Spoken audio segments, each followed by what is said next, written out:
रब्बिश रख ली सदरी वयस्सिर ली अमरी वहलुल उक़दतम मिन लिसानी यफ़क़हू क़ौली। आज की इस तकरीब के सदर मोहतरम, मेरे सारे बुजुर्ग जो स्टेज पर बैठे हुए हैं, नाम में इसलिए नहीं लेता, अगर नाम रह जाए तो फिर अच्छा नहीं लगता।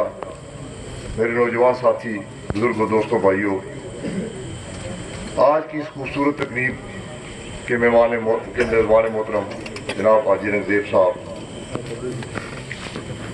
उनके साथ ठेकेदार हाजी रफीक साहब, बाबा अब्दुल अजीज साहब, आफज उमर ज़ेब साहब जो हमारे भाई, हमारे लिए बहुत जो उनकी हमदर्दी थी यूके में हैं, मोहम्मद तासुर साहब, सूफी हनीफ साहब, फरियाद शाह साहब, सादिक शाह साहब, मिस्त्री इस्माइल साहब, हाजी शफी, हाजी मोहम्मद शफी साहब जो हमारे बड़े, मेरे लिए बड़े मेहरबान हमेशा रहे हैं।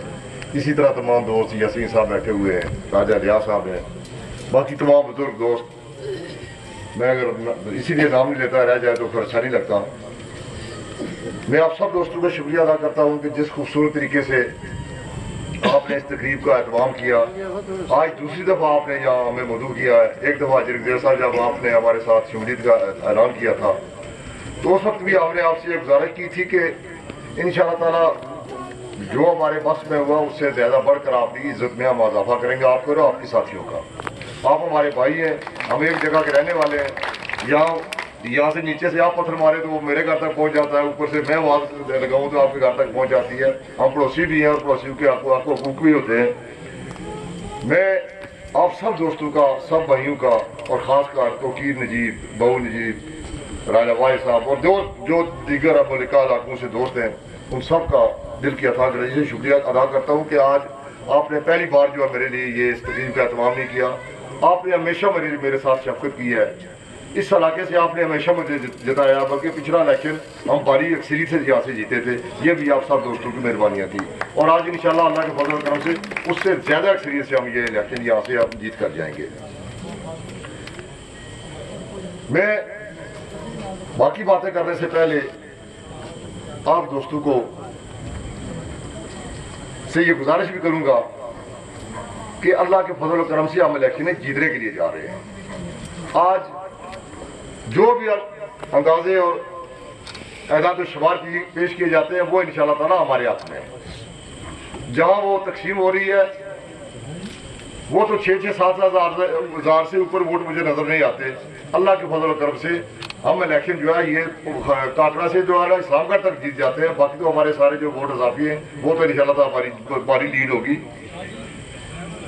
और साथ ही मैं आपसे ये भी गुजारिश करूंगा कि आज अल्लाह के फजल करम से हमारी माओं की, हमारी बहनों की, हमारी बेटियों की, हमारे बुजुर्गों की, हमारे पीरों की, हमारे फकीरों की, हमारे वलियों की दुआएं जो है आप हमारे साथ हैं। हमारी नीयत साफ है और इनकी दुआएं हमारे साथ हैं। इंशाअल्लाह ताला इनकी दुआओं से भी जो है ना वो हमें कोई शिकायत नहीं देगी। आपके सामने है, मेरा किरदार भी आपके सामने है, मेरे जो मुखालिफ है उनका किरदार भी आपके सामने है, जिस पार्टी से मेरा तल्लक है उस पार्टी का किरदार आपके सामने है और जो हमारे मुखालिफिन है जो उनका किरदार है वो भी आपके सामने है। ये किसी से छुपा हुआ नहीं है।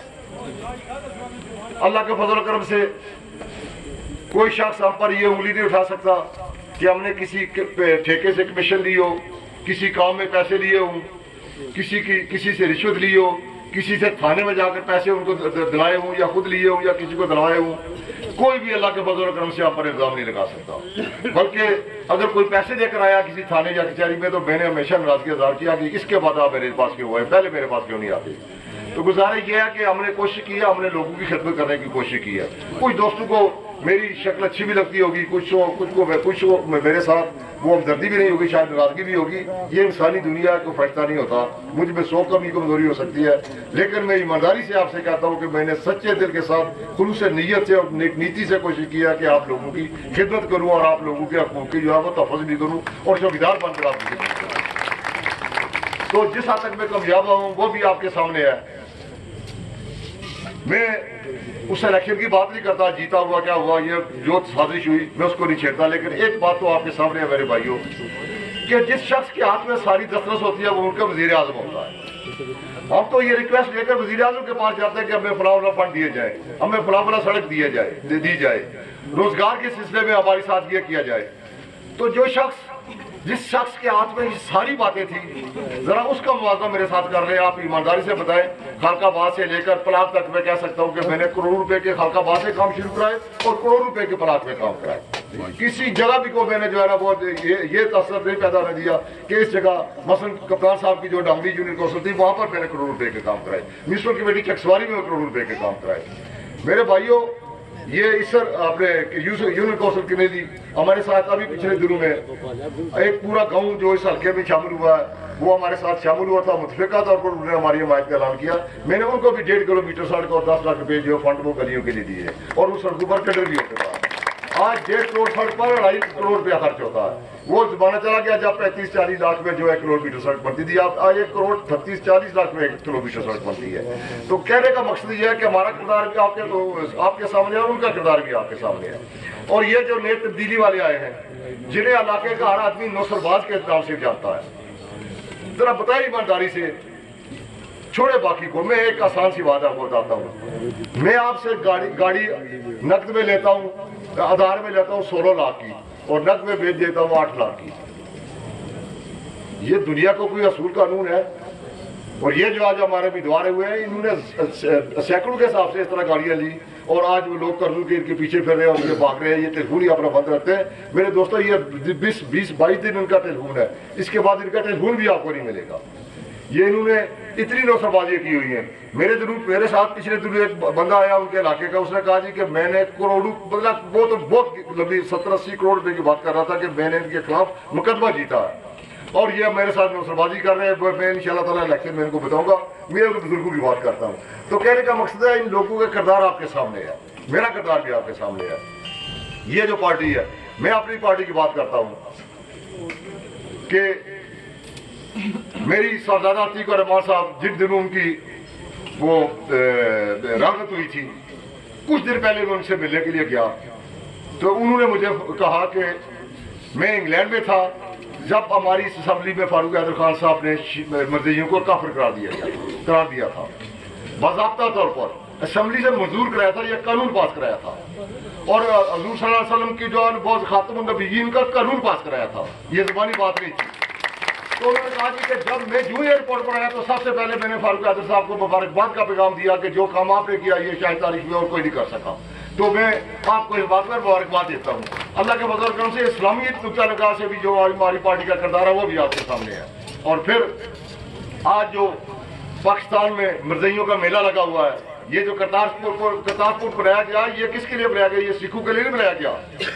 वहां पर कादियानपुर है, उसके पार बॉर्डर पार, उनकी सहूलत के लिए बनाया गया है और सारे कादियानियों ने वहां जमीनें खरीदी है। वो एक साजिश है मुल्क पाकिस्तान के खिलाफ। वहां पर वो एक स्टेट बनाना चाहते हैं, सिखों और मर्जियों की मिलकर एक स्टेट बनाना चाहते हैं। ये एक बैन अवी साजिश है। ये वक्त आने पर लोगों को शायद पता चले, मैं और आप मौजूद हूं ना हूं, लेकिन ये एक बड़ी बैन अवी साजिश है जिसका जो है ना वो आज पाकिस्तान का वजीर आजम उनका जो है वो दम छुला बना हुआ है। मेरे भाइयों, क्या किसी मुल्क में हो सकता है कि एयरपोर्ट पर गिरवी रख दिए जाए, मोटर वे गिरवी रख दिए जाए, आपकी सड़कें गिरवी रख दी जाए, आपके अस्पताल गिरवी रख दिए जाए कि हमें करता तो ये साहब आपके लिए हम गिरवी रखते हैं, तो को भी एहसास अपनी गिरवी नहीं रखता। लेकिन बदस्तिया आज उनके पास हुकूमत है जिन्होंने इस मुल्क को लोगों को भी गिरवी रख दिया। मियां नवाज शरीफ साहब ने आपकी गिरती मैशत जो थी उसको आसमान पर ले गए थे। 2.5% उनको जो है वो सालाना के हिसाब से जो पाकिस्तान की तरक्की की शरह थी वो मिली थी, वो 6% इस पर ले गए थे और लोग अंदाजा कर रहे थे कि 25-26 तक पाकिस्तान दुनिया की 8-9 बड़ी बाशी कूतों में होंगे। लेकिन साथियों ने ऐसा काम किया कि मियां नवाज शरीफ की जो उन्होंने एक ताबीर तरक्की का इस मुल्क की बेहतरी के लिए, मैं समझता हूँ कि जो मियां नवाज शरीफ ने काम किया, ना मुझे कहने की जरूरत है ना किसी और कोई ईमानदारी से अगर कोई तजिया करे तो सब लोगों के सामने है कि शायद पाकिस्तान में ताबीर तरक्की के इतने काम न हुआ, लेकिन उनके खिलाफ साजिश करके पाकिस्तान को किस जगह बचा दिया गया है। जब मियां नवाज शरीफ की हुकूमत थी 120 रुपये पेट्रोल था, उन्होंने आते ही जो है ना वो अगले 6 महीने में सिर्फ 60 रुपये पर लेकर आए थे। इसी तरह चीनी जो 85 रुपये किलो थी वो 45 और 50 रुपये किलो मिल रही थी। आटा इसी तरह सस्ता कर दिया था। यानी कि हर शोबा जिंदगी में जो है एक गरीब आदमी की 10 में जो वसाइल आ गए थे कि वो कम अज कम अपने बच्चों का बाइज़ तरीके से जो है वो पेट पाल सके। लेकिन आज इन्होंने क्या कर दिया, कोई शख्स 30,000 रुपया तनख्वाह लेने वाला मुझे महीने की अच्छे तरीके से अपनी वो बजट बना कर दे, बच्चों की तनख्वाहें, बीमारी, अजीजदारी, शादियाँ, खुशी गमी, बड़ा मुश्किल है मेरे भाइयों कि घर का निज़ाम इस तरह चले। लेकिन ये हमारी बदकिस्मती है कि कुछ साथियों ने इस मुल्क का बेड़ा गर्क कर दिया। आज मियां नवाज शरीफ की आज शख्स को याद आ इंशाअल्लाह ताला वो वक्त दूर नहीं है, मुस्लिम लीग की पाकिस्तान में एक हुकूमत कायम होगी। यहाँ तो पीपल्स पार्टी वाले जो है आज जरा अंदाजा लगाए लेकिन इनकी क्यादत क्या है, PTI की क्यादत क्या है। एक गैर सियासी शख्स जिसको कोई सियासत में जानता नहीं है, वो अरबू रुपए कर जाए और अनपढ़ आदमी है, वो अरबू रुपए लेकर आ गया आजाद की सियासत में और वज़ीर आज़म बना फिरता है। मेरे भाइयों, जब इस तरह के लोग मुल्क पर मुसल्लत हो जाएंगे तो मैं और आप, आपके और मेरे बच्चों का मुस्तकबिल क्या महफूज होगा। या इस मुल्क की आज इस मुल्क को आज आज़ाद कश्मीर के लिए सिर्फ फारूक हैदर की वजह से, मियां नवाज शरीफ की मेहरबानी की वजह से 11 अरब का जो हमारा डेवलपमेंट का बजट था वो 22 अरब हुआ था। और कश्मीर कौंसिल का पैसा जो मेरे और आपके टैक्स का पैसा है, ये टेलीफोन हम करते हैं, टैक्स देते हैं, बैंक से आप तरफाइन लगाते हैं, आप टैक्स देते हैं, बिजली का बिल है उसमें टैक्स साथ शामिल है, ये जो आप दालें खरीदते हैं उसमें टैक्स है, जो चीज है ये मेरे और आपके टैक्स का पैसा वो कश्मीर कौंसिल वाले अपने लल्ले तलल्लू पर खर्च करते थे और पाकिस्तान को आजाद कश्मीर को 5-7-8 करोड़ रुपया दे देते थे, इसी पर जान चढ़ाने देते। लेकिन मियां नवाज शरीफ की मेहरबानी की वजह से और फारूक हैदर की कोशिश की वजह से वो सारा पैसा आज आजाद कश्मीर के खजाने में है, वो 12-13 अरब रुपया बनता है, जिसकी वजह से आज ये जो मुलाजमीन मेरे दोस्त बैठे हुए हैं, ये कभी ये नहीं हुआ कि उनको महीने के बाद तनख्वाह मिली हो या नेशनल बैंक से जो उन्होंने वो ड्राफ्ट लिया, लोन लिया हो, ये इनकी मेहनत की वजह से है। तो मेरा कहने का मकसद ये है कि वो पार्टी का किरदार भी आपके सामने है, जो उम्मीदवार है उनका किरदार भी आपके सामने है, फैसला आपने करना है, वोट की ताकत आपके पास है। इंशाअल्लाह ताला मौसम खराब हो रहा है, बात को इसी पर समेटते हुए कि आज सब लोगों की दुआएं हमारे साथ है। मैं पिछले दिनों हमारे पीर साहब आए हुए थे, मैं उनसे मिला था, उन्होंने भी मेरे हाथ में दुआई की और भी हमारे बुजुर्ग वली हैं जिन्होंने हमारे हाथ में दुआई की है, हमारी माएँ भी हमारे हाथ में दुआई करती है और बुजुर्ग भी हमारे हाथ में दुआई करती है। इंशाअल्लाह ताला ये इलेक्शन दुनिया की कोई, मैं और बता दूँ आपको, ये नहीं हो सकता कि रिजल्ट किसी को हम चेंज करने देंगे, इसका हम पहरा भी देंगे और इसका हमने बंदोबस्त भी कर देंगे। इंशाअल्लाह जो पोलिंग पर रिजल्ट होगा वही रिजल्ट होगा।